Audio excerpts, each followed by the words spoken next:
Welcome to Business Ninjas, brought to you by WriteForMe, where you'll hear from business leaders who are out there growing their business and slaying it every day. Learn from the masters. Let's get started.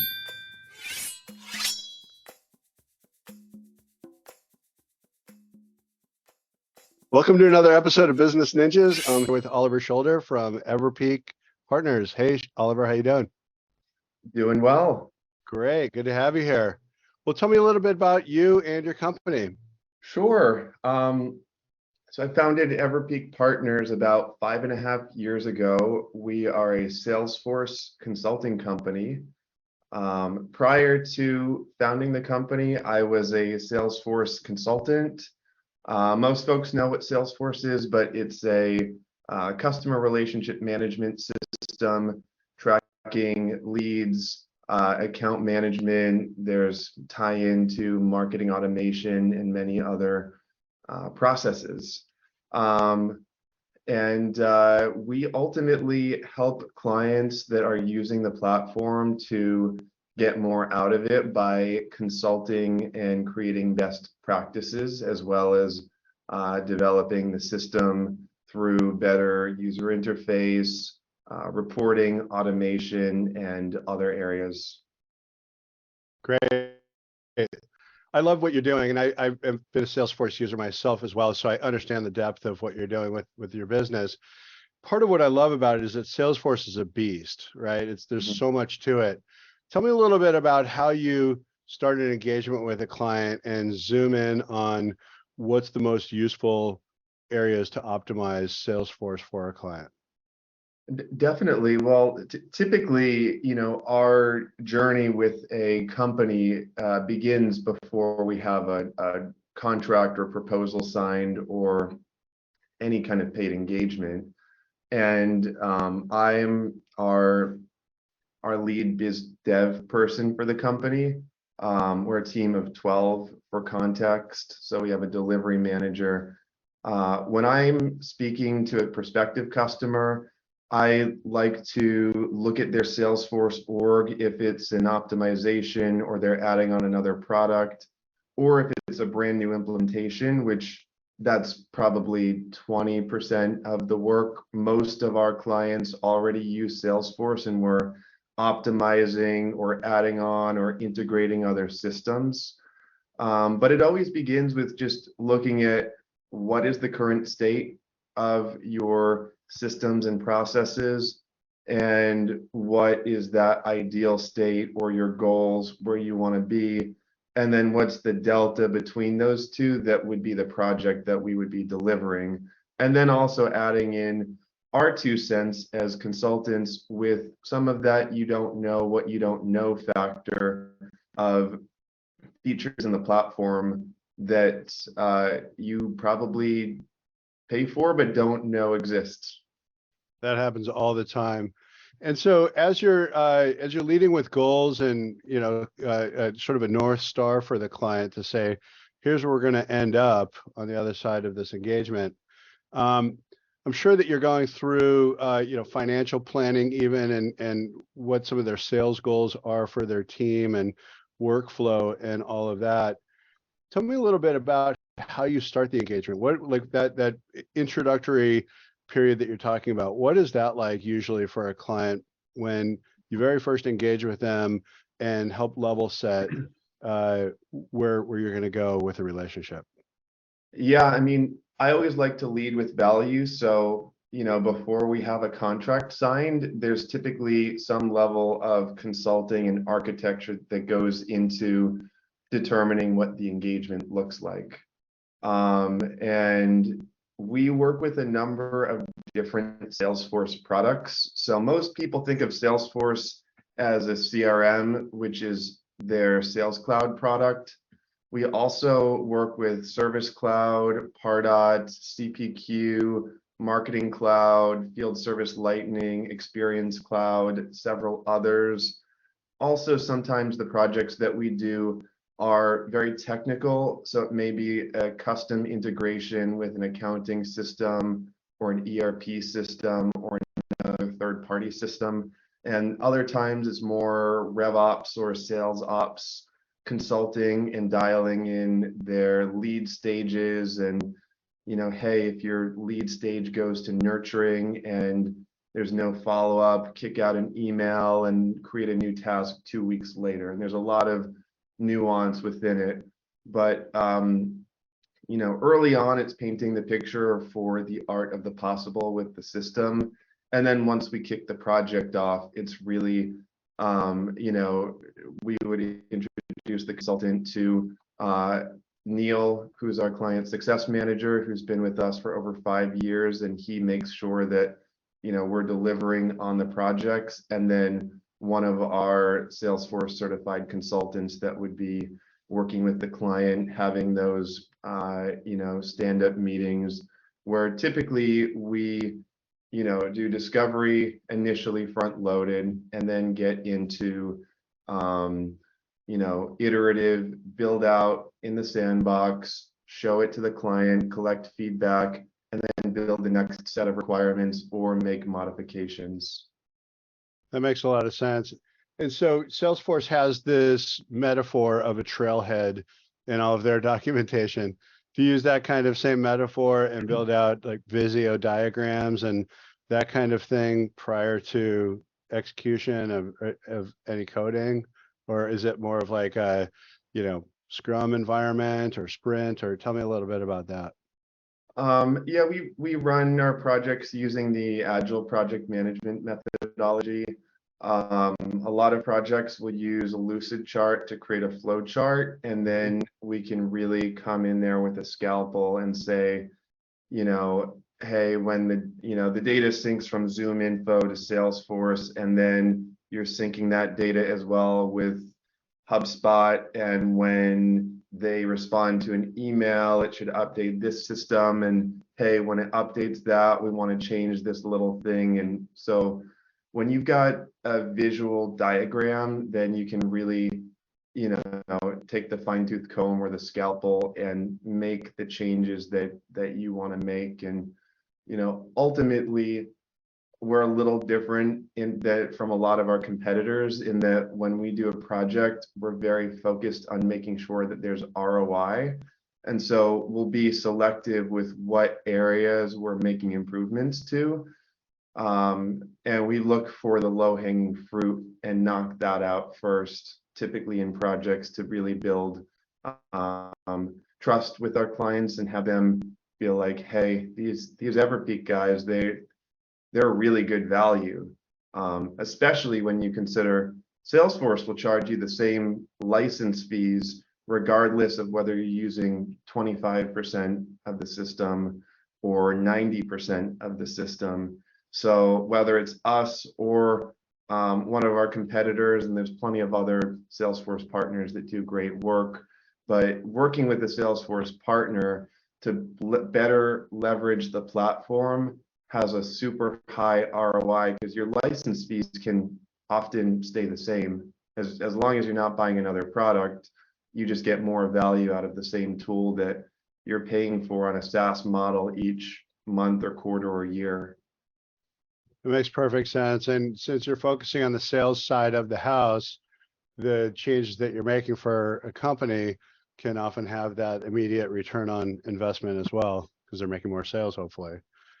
So that, yeah. Oh, saving sales reps time is one of our number one goals, and giving them time back in the day to be on meetings and prospects and sell, and spend less time doing busy work in the CRM. Because even though we're a CRM company, we know that people don't like just doing data entry and back referencing lots of different tabs within the CRM.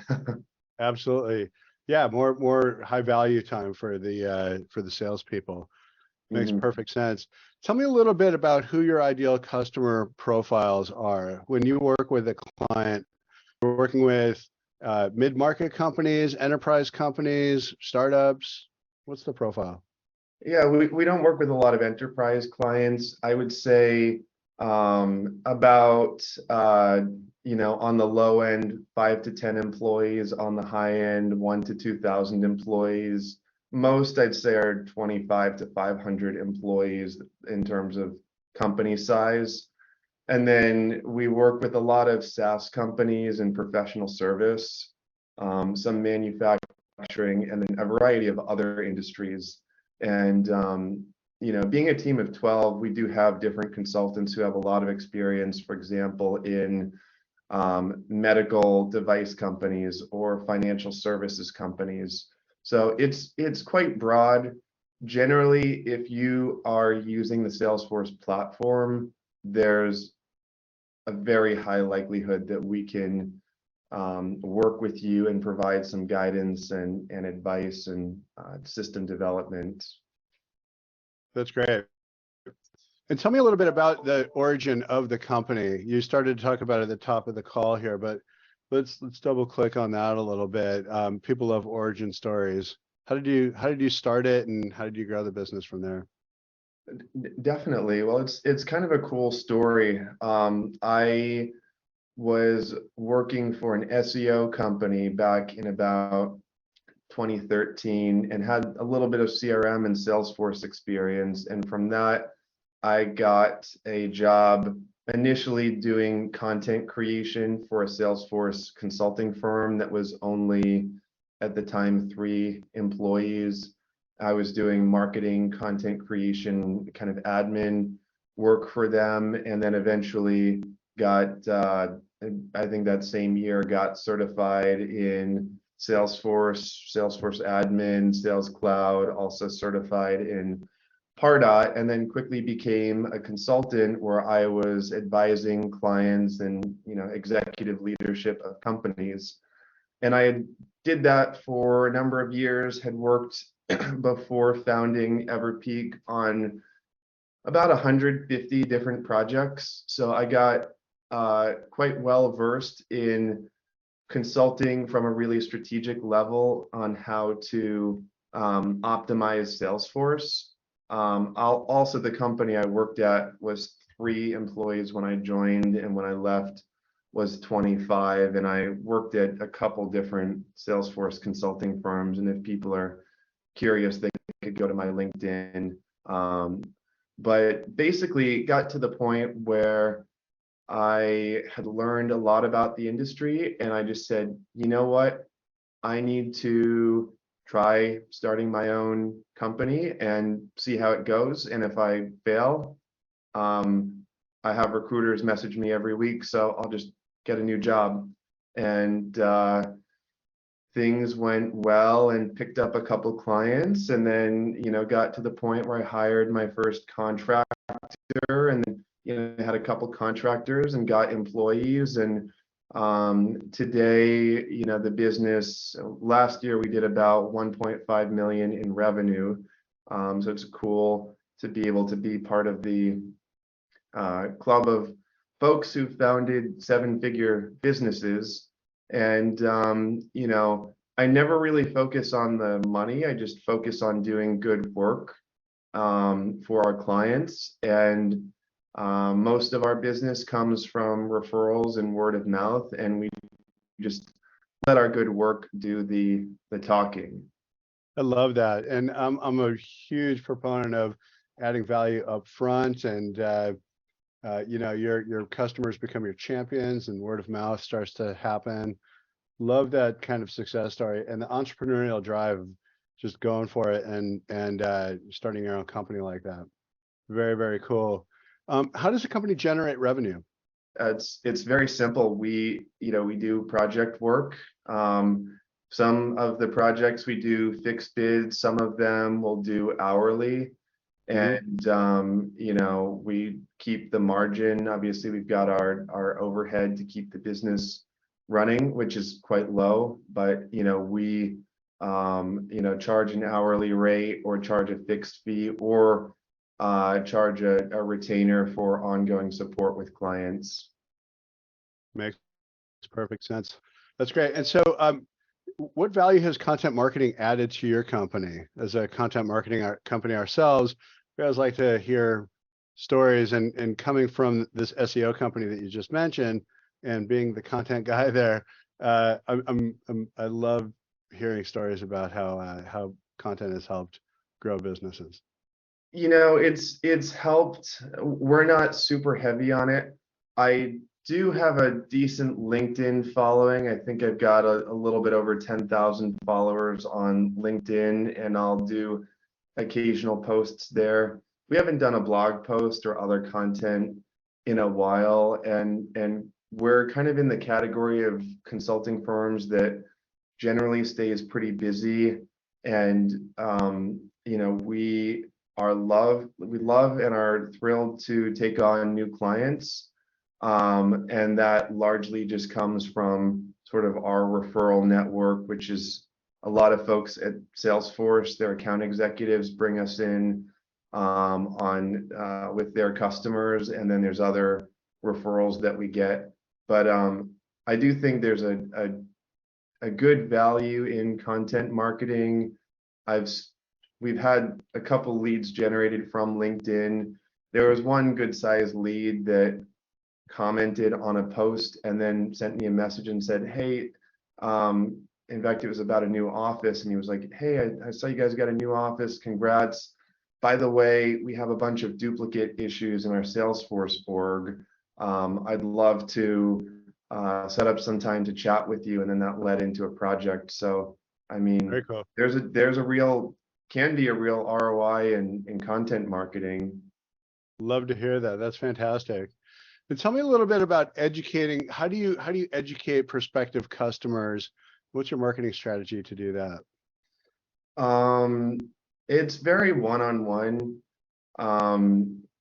If a company is using Salesforce and is willing to reach out to us and have a conversation, then it's a very white glove, custom tailored experience for them. So they're not getting generic marketing emails or anything. It's really more like, let's jump on a screen share, look at your Salesforce org, and give you very specific areas where you could improve your org at no cost.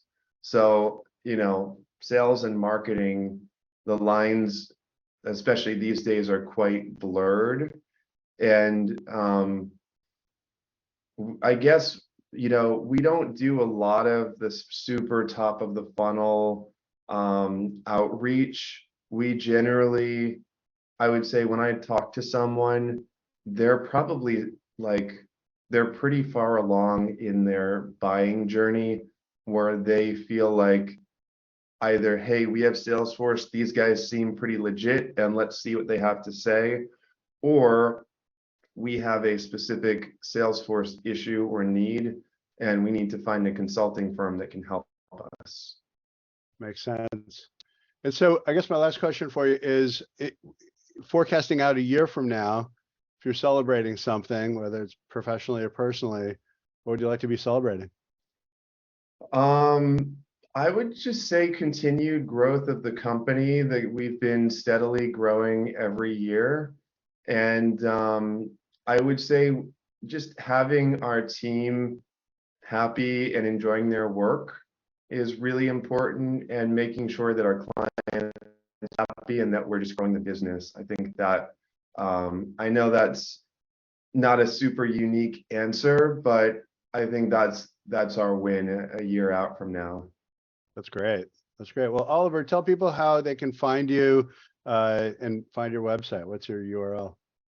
Definitely. The company name is Everpeak Partners. You can just Google Everpeak Partners and you'd find us, or you're welcome to add me on LinkedIn. Oliver Shoulder is with no U.